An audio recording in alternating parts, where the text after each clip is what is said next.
Hey, what's up guys? Skyler Thomas here. In today's video, I want to do something a little bit different. I want to talk about being a YouTube creator at the early stages of starting your YouTube channel. Some of the tips and observations that I kind of picked up over the last 6 months, some of the things that weren't quite what I expected them to be, some of the things I would have done differently had I had the opportunity to back then. First off, I want to say, what a June.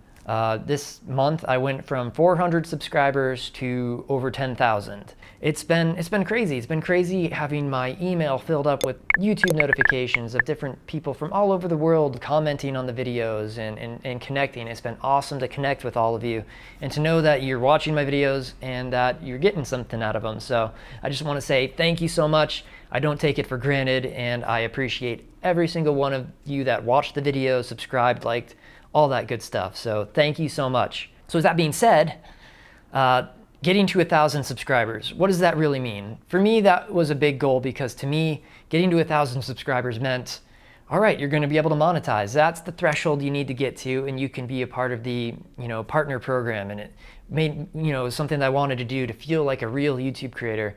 Even if I'm not making a lot out of it, just to know that I could make something out of it was a really exciting goal for me to hit. So when I hit 1,000, I was so excited. I immediately went to apply for monetization with the partner program, and I had forgotten about the 4,000 watch time hours. I actually had about 800 watch time hours. You need 4,000. Luckily, I got there within a couple weeks, and when I finally hit the 4,000 watch hours, I think I was at about 5,000, 6,000 subscribers, and immediately I applied. All right, this is it, great, I made it there.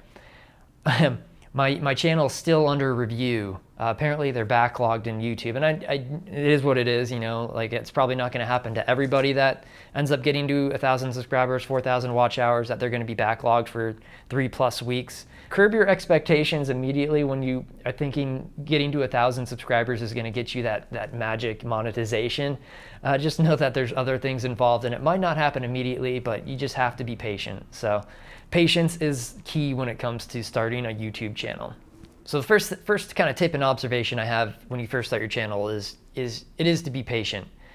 Don't let slow building numbers discourage you, because that's just how it goes at the very beginning. You're fighting against YouTube's algorithms and all that, and your channel hasn't been seen, so it's difficult at first. To get to that first 100 subscribers was way more difficult than to get to 200 subscribers. My first 50 subscribers was way more difficult than the second 50. And it took me 6 months to get to 400 subscribers until I finally got past one of YouTube's algorithms, and things kind of exploded over this last month. So patience is key. You never know when that video that you make, that creative genius that you have, is going to hit in the right way.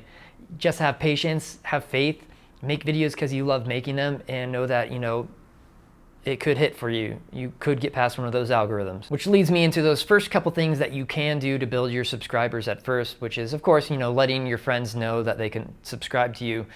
A lot of my friends aren't really YouTubers. They don't have YouTube channels, so it was actually kind of a process just trying to get them to. Some of them are like, I don't even have a Gmail account. I'm like, who doesn't have a Gmail account? Start a Gmail account and subscribe to me. So I'd have to, kind of coerce them from there, and some of them are just too lazy, so I get it. If you can't get 100 subscribers from your friends, I was in the same boat. Totally get that. Another thing you can do is try to interact with, smaller channels, other channels that, are also trying to do the same thing.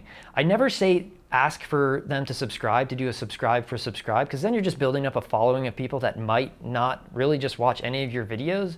They're just gonna have so many people on their subscriber list that they're just gonna ignore pretty much all of them.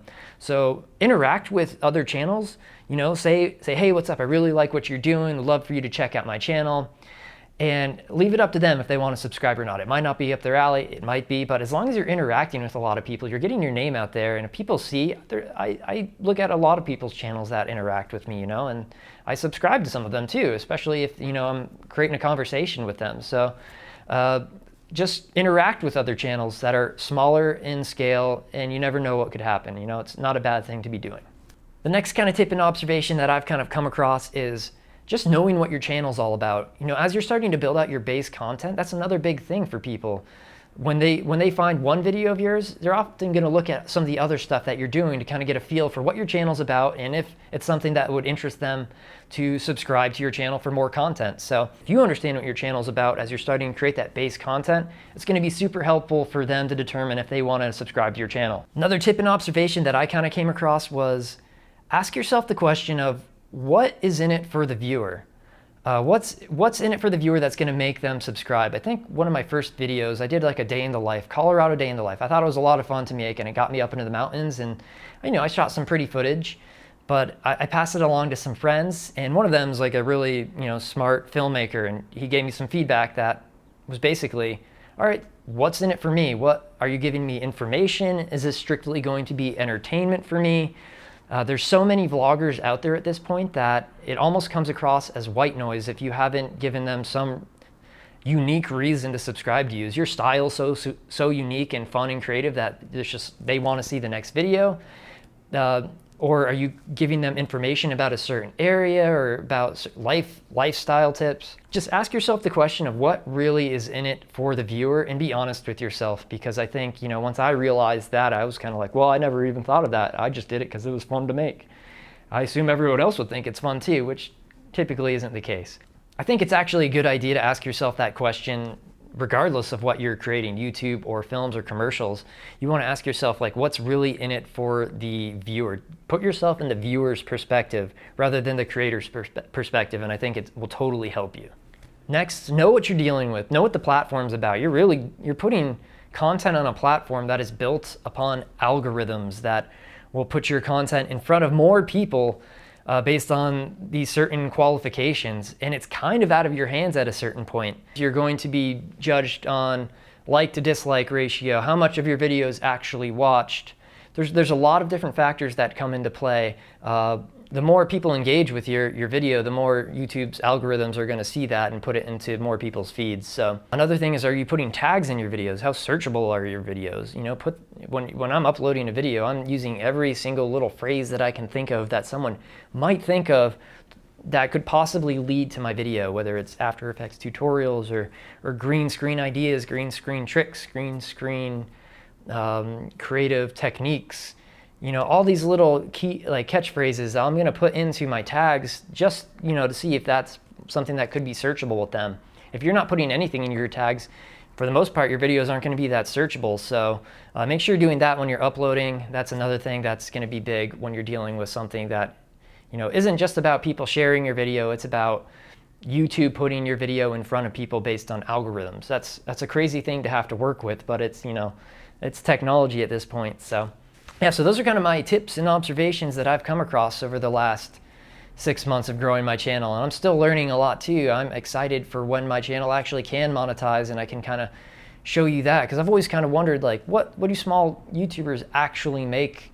I'll share that information because it's something that I'm curious about as well. So, let's keep the ball rolling, and I'll keep creating videos like this if you guys dig it. So that's what I got for you for today. Hope it was enlightening at least a little bit. I know it's going to be different for everybody, but this is kind of my perspective on what I've noticed over the last 6 months. So stay tuned to more videos. I'm going to be doing more stuff, probably more effects, tutorials and things like that. But I'll see you in the next video. Cool. Peace, guys.